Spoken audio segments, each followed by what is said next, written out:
ఎప్పుడెప్పుడు జనవరి 22 వస్తుందా?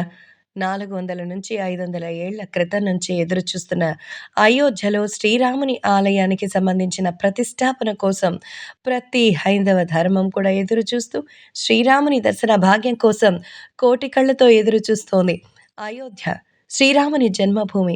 అటువంటి ప్రదేశంలో రామాలయానికి సంబంధించిన ప్రతిష్టాపన చాలా చాలా ఉత్కృష్టమైనదిగా చెప్పుకోవచ్చు. జనవరి 22న అయోధ్యలో నిర్మిస్తున్న రామాలయంలో భగవాన్ రామ్ లల్లాకు పట్టాభిషేకం జరగబోతోంది. ఈ విషయంలో ఏర్పాట్లు చివరి దశకు చేరుకున్నాయి. జీవిత పవిత్రతకు సంబంధించిన ఆచారాలు కూడా స్టార్ట్ అయింది. జనవరి 17వ తేదీన రామ్ లల్లా తన ఆలయంలోకి వస్తున్నారు. రామ్ లల్లా విగ్రహాన్ని ఈ రోజున రామ జన్మభూమి కాంప్లెక్స్‌లో పర్యటించబోతోంది. ఈ తర్వాత గర్భం శుద్ధి చేయబడుతుంది. మరుసటి రోజు అంటే రేపు తన సొంత గర్భగుడిలోకి బాలరాముని విగ్రహం ప్రవేశిస్తుంది. ఈ సందర్భంగా ఆలయ ప్రాంగణంలో యాగాలు, హవనాలు కొనసాగుతోంది.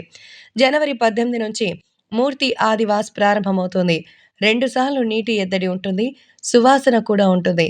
జనవరి 19న ఉదయం పలహారం, సాయంత్రం ధాన్యం ఆదివాసులుంటాయని విశ్వ హిందూ పరిషత్ జాతీయ అధికారి ప్రతినిధి మరియు ధర్మాచార్య కాంట్రాక్ట్ హెడ్ అశోక్ తివారీ తెలిపారు.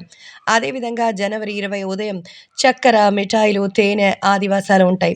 సాయంత్రం మందు, బెడ్ రెస్ట్ ఉంటుంది. జనవరి 18 నుంచి నివాసం ప్రారంభమవుతుంది.